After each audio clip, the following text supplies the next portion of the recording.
Hello and welcome back. In this video, we'll be starting section 7.5.3, in which we'll link subspaces that we talked about in the last video and spans that we've been working on for a while now. So we're now ready to show that subspaces and spans are actually the same objects. So that's going to be done in proposition 7.5.1, which we'll state and prove in this video. All right. Here it is. For any set A of vector in Rn, span of A is a subspace. So all spans are subspace.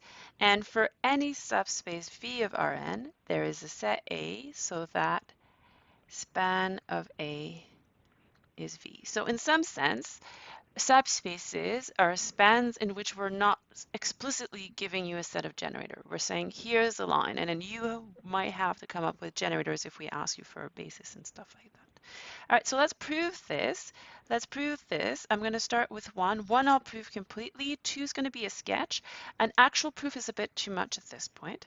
So I'm going to start with A, assume that there are vectors v1 through vm, be a subset of Rn. We'll show that span of A. I'll remind you what it means.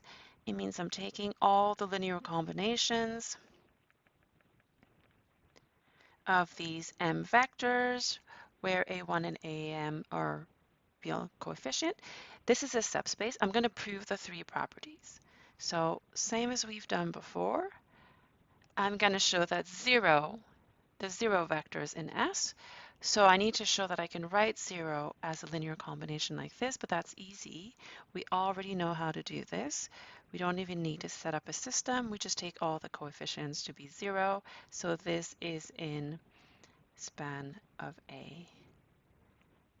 Check. All right, so we've done the first condition. Now I'm going to do the second, which is going to talk about closure under addition. So I'm going to take V and W.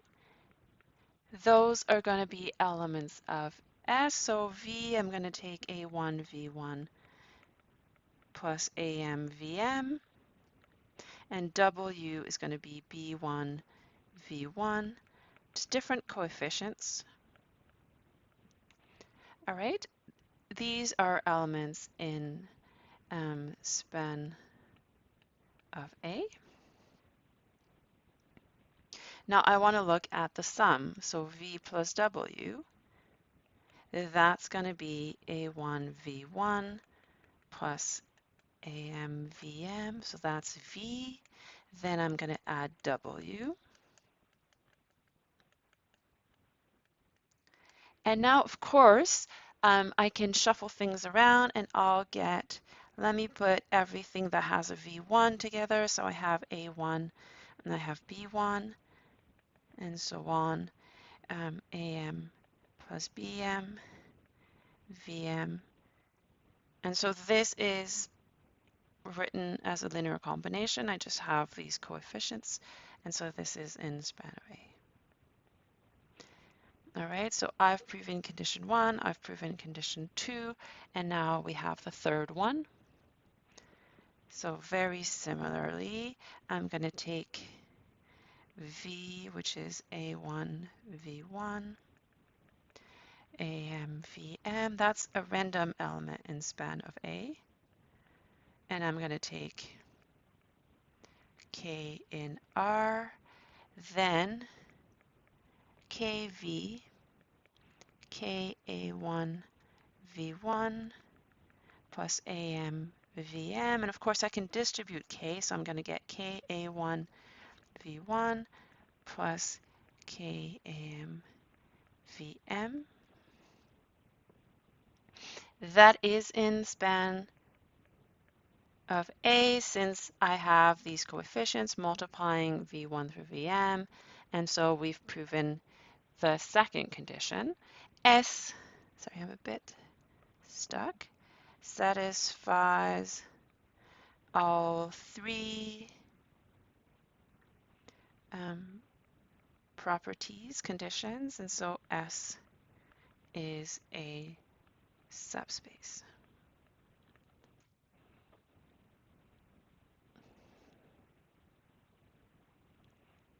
just bring it a bit higher so it's easier for you to read, sorry.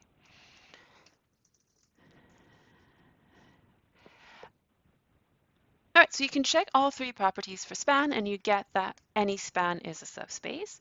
The second direction, it's not much harder, it's just a bit tedious to get everything right. So I'm just going to give you the general idea. I think that's going to be more useful to you than a very precise proof. So I want to prove that if I start with a subspace V, then I can build a set A so that span of A is V. And I'll give you a recipe for it. So let's start with A is the empty set.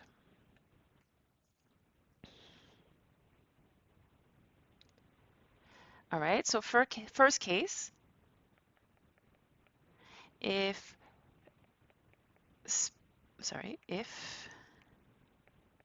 span of A, if span of A is V, then stop, you're done. And if it isn't,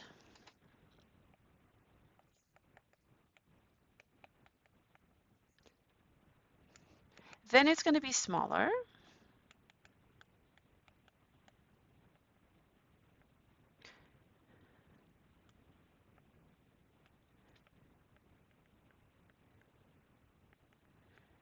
Just because of the way we started with nothing, so it's going to be smaller than V. Then what you do is you add an element that you're not covering in V, and you put it in A. So then you take V in V, not in span of A, and you add it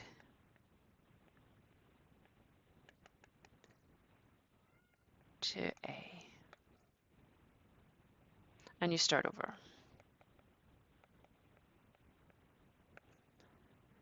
Right? So you keep adding things to A until you get everything in V.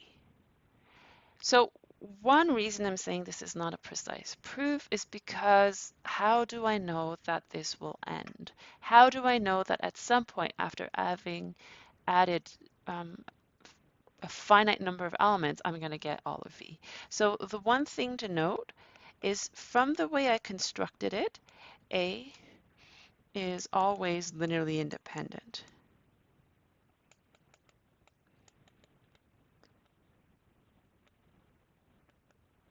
In Rn. And so we know that we can't have more than n elements in A. So the number of elements in A